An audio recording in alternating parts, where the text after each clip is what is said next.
बाकी सब चीज में मिलावट चली रही थी, बाकी चीजें नकली बनी रही थी। अब जीवन रक्षक दवाइयां भी नकली बनने लग गई हैं। अभी जो लेटेस्ट जो रिपोर्ट आई है उसमें 53 दवाइयां टेस्ट में फेल हो चुकी हैं। वो 53 दवाइयां अपना काम करती ही नहीं है, और जो उनको खाने के बाद बीमारी ठीक होने की बजाय एक दूसरी बीमारी शुरू हो जाती है। उसमें बुखार की भी दवाई है आपकी, उसमें डायबिटीज की भी दवाई है, आपके कोलेस्ट्रॉल की भी दवाई है, अनेक तरीके की ऐसी जो बीमारी ठीक करने वाली दवाइयां हैं वो सारी की सारी नकली है। मैं बार बार कहता हूं, भारत की सारी समस्या 80% समस्याओं का मूल कारण है घटिया कानून। ये नकली दवाइयां इसलिए बनती हैं क्योंकि न दवाई बनाने वालों को कानून का खौफ है, न दवाई बेचने वालों का कानून का खौफ है। नकली दवाई बिक गई, अखबार में खबर आ गई, डिबेट भी हो गई, मीडिया ने उस पर रिपोर्ट भी दिखा दिया, लेकिन होगा क्या? कुछ नहीं होगा। ये जो 53 दवाइयां बनाई हैं जिन्होंने, उनको कुछ नहीं होने वाला है, और जिन्होंने 53 दवाइयां बेची है उनको भी कुछ नहीं होने वाला है। हाँ, लाखों लोगों की जिंदगी खतरे में आ चुकी है इस दवाइयों के कारण। भारत में खान पान की वस्तुओं में थूका जाता है क्योंकि कानून का खौफ नहीं है। खान पान की वस्तुओं में पेशाब किया जाता है, कानून का खौफ नहीं है। खान पान की वस्तुओं में सब्जी में दाल में लैट्रिन किया जाता है, कानून का खौफ नहीं है। भगवान के लड्डू में चर्बी मिला दी जाती है क्योंकि कानून का खौफ नहीं है। भारत में रोहिंग्या घुसपैठ करते हैं क्योंकि हमारा कानून घटिया है। बांग्लादेशी भारत में आ रहे हैं क्योंकि कानून घटिया है। सड़क के किनारे, रेलवे के किनारे मज़ारें बन रही हैं क्योंकि हमारा कानून घटिया है। दरगाहें बन रही हैं सड़क किनारे, सार्वजनिक स्थानों पे, क्योंकि हमारा कानून घटिया है। भारत में माओवाद आज तक नहीं खत्म हुआ क्योंकि हमारा कानून घटिया है, उनकी फंडिंग नहीं बंद हुई।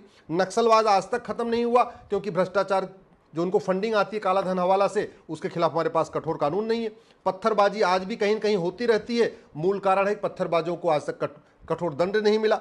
जासूसी चलती रहती है भारत में, आए दिन जासूसी को लोग करते रहते हैं पैसे के खातिर। मूल कारण क्या है? उनकी जो फंडिंग हो रही है वो बंद हुई नहीं, और उनको कानून का खौफ नहीं है।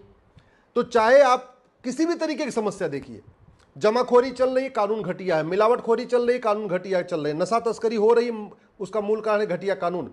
मानव तस्करी हो रही, उसका मूल कारण है घटिया कानून। अवैध निर्माण हो रहा है, मूल कारण घटिया कानून। किडनैपिंग, अपहरण आज भी हो रहा है, मूल कारण घटिया कानून। अवैध जो असलहे होते हैं उनकी फैक्ट्रियां आज भी बन रही हैं, मूल कारण घटिया कानून। बालू खनन हो रहा है, खनन माफिया अपना काम कर रहे हैं, मूल कारण है घटिया कानून। इसी तरीके से देश विरोधी पत्रकारों को फंडिंग आ रही है, देश विरोधी अदाकारों को फंडिंग आ रही है, देश विरोधी पार्टियों को विदेशों से फंडिंग आ रही है, देश विरोधी पार्टियों को, संगठनों को फंडिंग आ रही है, देश विरोधी एनजीओ को फंडिंग आ रही है, मूल कारण है घटिया कानून। तो चाहे आदमी की सेहत खराब हो रही है, समाज की सेहत खराब हो रही है, देश की सेहत खराब हो रही है, और उसका मूल कारण है घटिया कानून। अश्लीलता फैलाई जा रही है वेब सीरीज के माध्यम से, फिल्मों के माध्यम से, गानों के माध्यम से। क्यों? क्योंकि मूल कारण है घटिया कानून।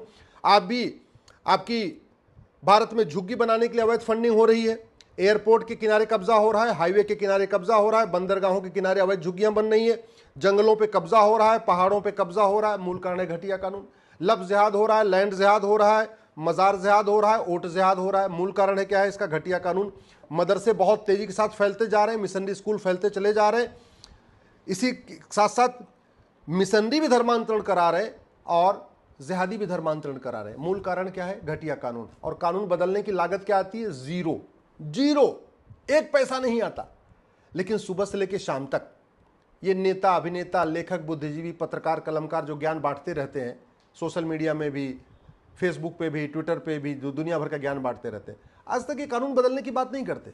आप कल्पना करिए, गांव देहात का आदमी, वो किसान, वो मजदूर जो इन घटिया 53 दवाइयों के खाने से बीमार हुआ है, उसकी शरीर कौन ठीक कराएगा?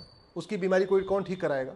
जो मजदूर पर डे ड्यूटी कर रहा था, उसका परिवार चल रहा था, वो घटिया दवा खा के बीमार हो गया, उसका परिवार के पालन पोषण कौन करेगा?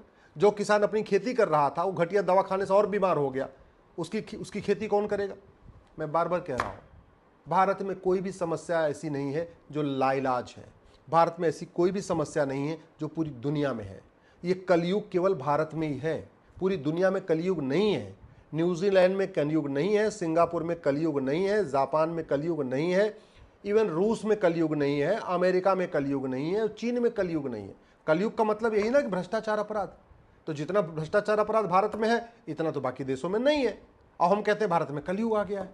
कलयुग नहीं आया है, भारत का कानून घटिया है, भारत की पुलिस व्यवस्था घटिया है, भारत की न्यायिक व्यवस्था घटिया है, भारत की प्रशासनिक व्यवस्था घटिया है, भारत की व्यापार व्यवस्था घटिया है, भारत की कर व्यवस्था घटिया है। हमने अभी इनको बदला ही नहीं।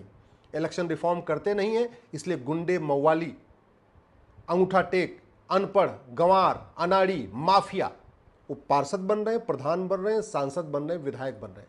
हमने सबके लिए ऑल इंडिया लेवल पे टेस्ट कर दिया। क्लर्क बनने के लिए एसएससी का टेस्ट होता है ऑल इंडिया लेवल पे, सैनिक बनने के लिए, सेना में जाने के लिए ऑल इंडिया लेवल पे एनडीए का टेस्ट होता है, इंजीनियर बनने के लिए भी ऑल इंडिया लेवल पे जेई होगा, डॉक्टर बनने के लिए भी ऑल इंडिया लेवल पे नीट होगा, कलेक्टर बनने के लिए ऑल इंडिया लेवल पे आईएएस का एग्जाम होगा। और जो इन सब के ऊपर होगा, जो मंत्री बनेगा, जो मुख्यमंत्री बनेगा, जो गृह मंत्री बनेगा, जो वित्त मंत्री बनेगा, उसके लिए कोई एग्जाम ही नहीं, उसके लिए कोई मिनिमम क्वालिफिकेशन नहीं, उसके लिए कोई मैक्सिमम एज लिमिट नहीं। और क्यों? क्योंकि आप लोग संगठित होकर आवाज नहीं उठा रहे हैं। जिस दिन भारत के केवल और केवल पढ़े लिखे लोग संगठित हो जाए ना, भारत के, मैं कहता हूं पढ़े लिखे छोड़ो, केवल टैक्स पेयर संगठित हो जाए, जिनके पैसे से ये सब चल रहा है, जिसके पैसे से सांसद, विधायक, मंत्रियों को वेतन भत्ता, गाड़ी बंगला मिलता है, वो टैक्स पेयर संगठित होकर एक बार आवाज उठाना शुरू कर दें, भारत में बहुत कुछ बदलाव आ जाएगा। इसलिए मैं आपसे निवेदन कर रहा हूं, फेसबुक पे 5000 फ्रेंड बनाइए, महीने में एक बार सांसद, विधायक से मिलिए और उनको पूछिए कि जो भारत की समस्या है ये पूरी दुनिया में क्यों नहीं है। भारत में इतनी मिलावटी दवाई मिल रही हैं, सिंगापुर में क्यों नहीं होती है। भारत में इतना जो है ज़्यादा भ्रष्टाचार है, काला धन है, हवाला कारोबार है, जापान में क्यों नहीं होता। आप जब तक आवाज़ नहीं उठाएंगे, जब तक आप बोलेंगे नहीं, तब तक कानून बदलेगा नहीं। जब तक कानून नहीं बदलेगा तब तक व्यवस्था नहीं बदलेगी। जब तक व्यवस्था नहीं बदलेगी तब तक अराजकता चलती रहेगी। कुछ लोग कहना है कि नहीं, समाज बदलता है तो व्यवस्था बदलती है, ये गलत है।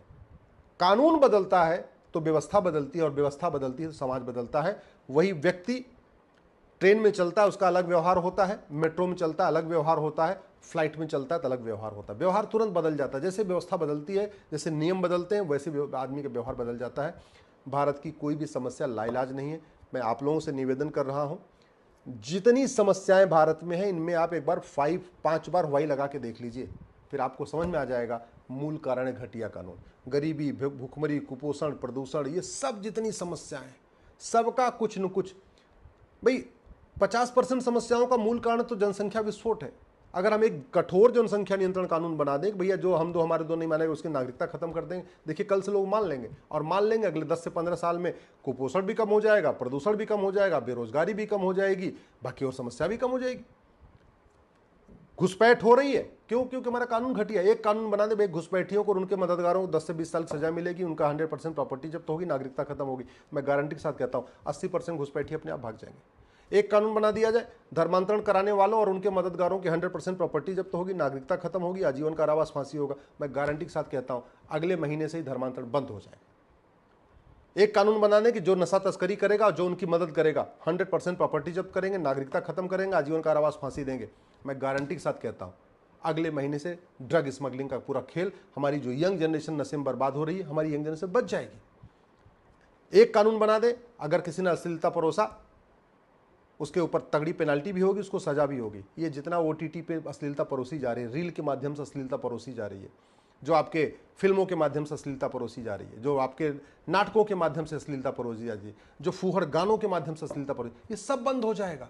कानून बनाना पड़ेगा। अगर हम सब कुछ खुला छोड़ के रखेंगे, नहीं सबको अपनी आज़ादी है, सबको बोलने की आज़ादी, सबको सोचने की आज़ादी, सबको, हाँ आज़ादी होनी चाहिए, लेकिन झूठ बोलने की आज़ादी नहीं होना चाहिए, फूहड़ता फैलाने की आज़ादी नहीं होना चाहिए, अश्लीलता फैलाने की आज़ादी नहीं होना चाहिए, व्यापार करने की आज़ादी होनी चाहिए, व्याभिचार करने की आज़ादी नहीं होनी चाहिए, हुक्का बार खोलने की, डांस बार खोलने की, ड्रग स्मगलिंग करने की आज़ादी नहीं होनी चाहिए। कानून बदलेगा तभी देश बदलेगा, नहीं तो सरकारें आएंगी जाएंगी, सांसद विधायक बदलते रहेंगे, कलेक्टर कप्तान बदलते रहेंगे, और कुछ बदलाव नहीं आएगा। बदलाव तब आएगा जब हमारा कानून दुनिया का सर्वोत्तम कानून होगा, जब हम पुलिस रिफॉर्म करेंगे, जुडिशियल रिफॉर्म करेंगे, एजुकेशन रिफॉर्म करेंगे, इलेक्शन रिफॉर्म करेंगे, टैक्स रिफॉर्म करेंगे, लेबर रिफॉर्म करेंगे, एग्रीकल्चर रिफॉर्म करेंगे। जब रिफॉर्म करेंगे तब बदलाव आएगा।